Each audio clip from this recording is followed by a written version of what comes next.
Kiddos, this video is for your first read of the Flattening the Curve article that is assigned to you for the week of April 6th through April 12th. From your ELA course in Schoology, go to the purple Week of April 6th folder. Go to the assignment that says Flattening the Curve article for ELA 8. Your directions tell you to complete this in Notability.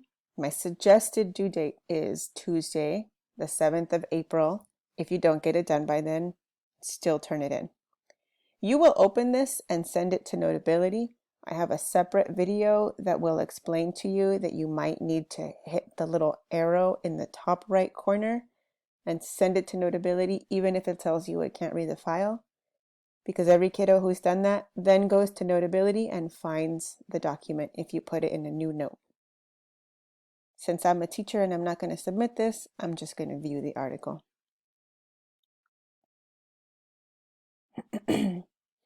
Once you open this in Notability, decide on your font and on the colors or whatever that you want to choose. This article is titled, Why Everything is Closing for Coronavirus. It's called Flattening the Curve. Before you read this, I want you to think about our essential question. When are individual freedoms supposed to be sacrificed for the communal good? Sometimes yes, sometimes no. We want to think about both situations. Here we have this image of a park that's closed, and here's the caption. It says, Image 1, authorities control a line of motorists waiting to be tested for coronavirus at Glen Island Park in New Rochelle, New York, March 13, 2020. Closing such areas as parks is an essential part of the social distancing needed to slow the COVID-19 outbreak. And the photo credit goes to John Minchillo, which is part of the Associated Press, the AP photo. Here's your directions. In Notability, number the paragraphs. Read once for the gist without annotating. That is this read. What is the main idea of the article? Reread the article and underline evidence that supports the main idea or position. Draw a star next to what supports the author's claim or position. Answer the questions.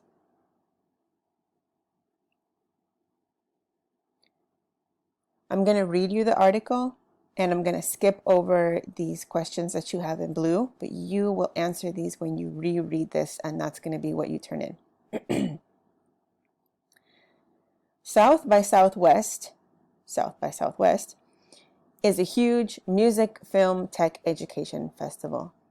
It brings hundreds of thousands of visitors to Austin, Texas every March. When organizers canceled the festival, it was only a matter of time before other major events also canceled.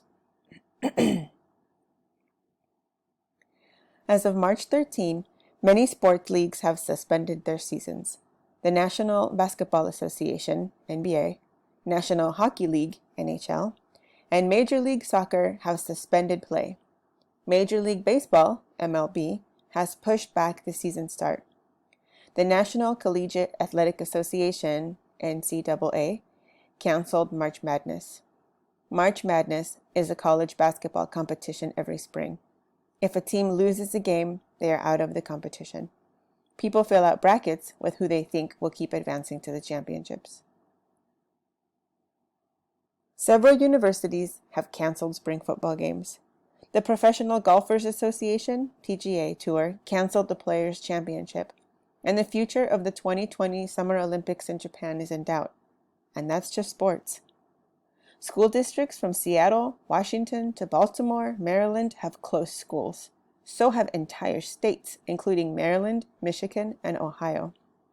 More than 100 colleges and universities have canceled all in-person classes and moved online. The huge music festival Coachella has been postponed. So have a long list of concerts and music tours and all Broadway shows through April 12th. Movie theaters may be next.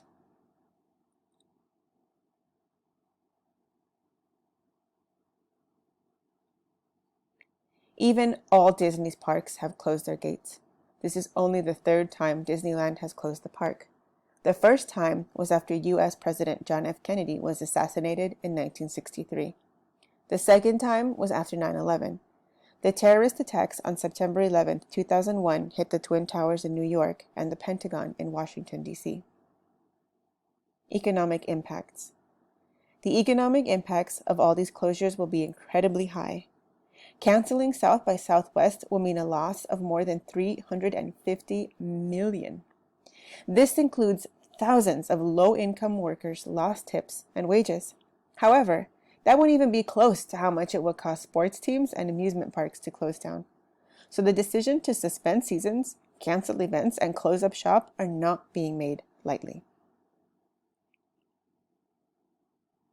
And yet, there have only been about 1,660 cases of COVID-19 diagnosed in the United States. COVID-19 is short for coronavirus disease, 2019. There have also been fewer than 50 deaths because of it in the United States. The coronavirus is a flu-like illness that began in China and has been spreading across the globe since December 2019.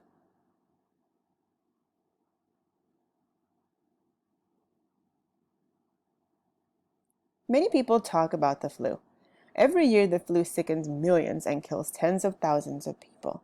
It is expected to sicken nearly 50 million people in the United States this year and has killed as many as 52,000 this flu season. So why is everyone making such a big deal about coronavirus? Why are events being canceled?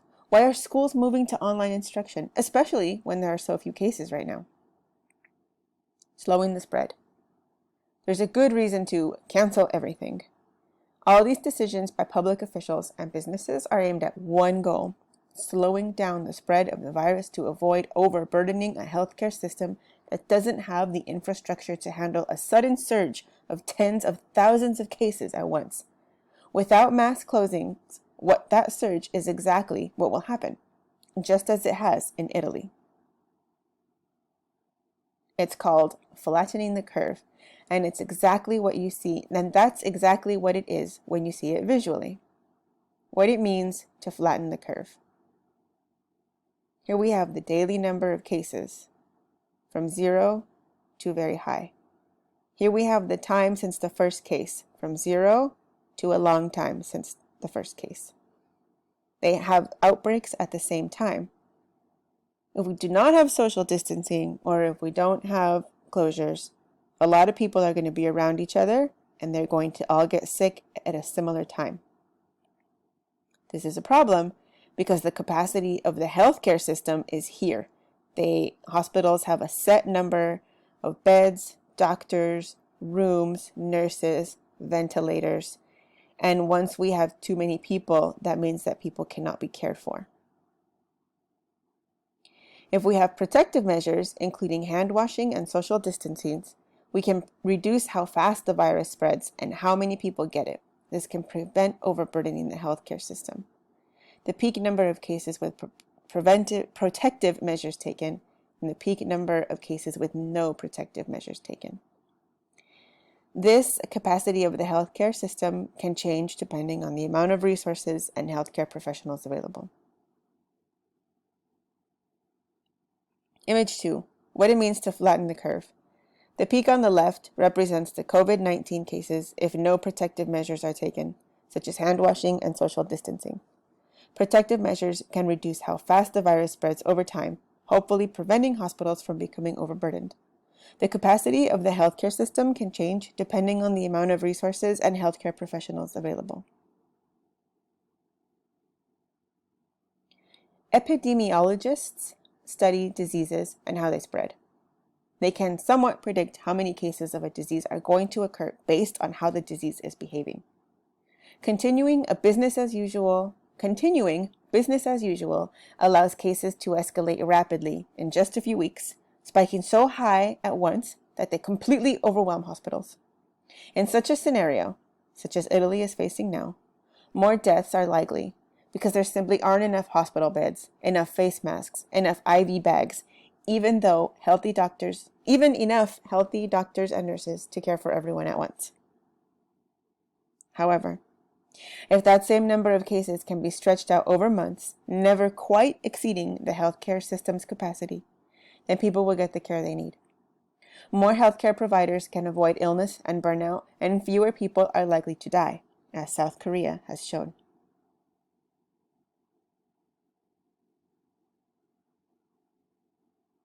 But are we really headed for that many cases? Yes. As former Food and Drug Administration (FDA) Commissioner Scott Gottlieb explained in a recent interview, the novel coronavirus, just declared a pandemic by the World Health Organization, is beyond containment. If it's not already in your community, it's coming soon. The only reason total U.S. cases aren't already skyrocketing is that coronavirus testing has been such a mess that too few people, just 77 by the Centers for Disease Control and Prevention, CDC, in the whole week of March 8 are being tested. You can't count cases you haven't identified yet.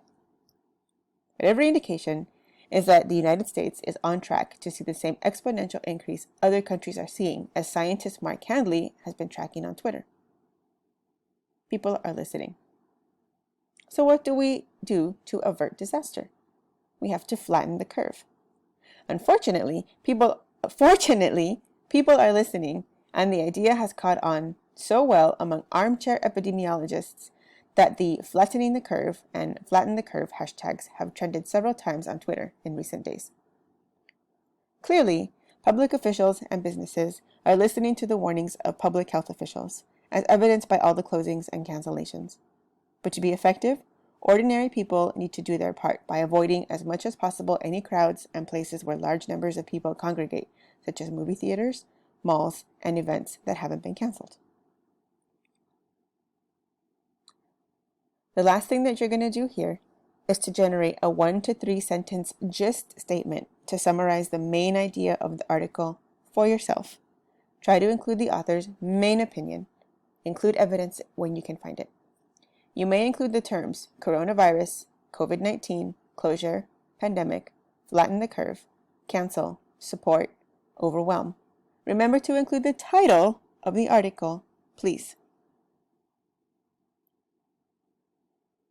Please submit this to Schoology in the assignment Flattening the Curve, Article Annotations.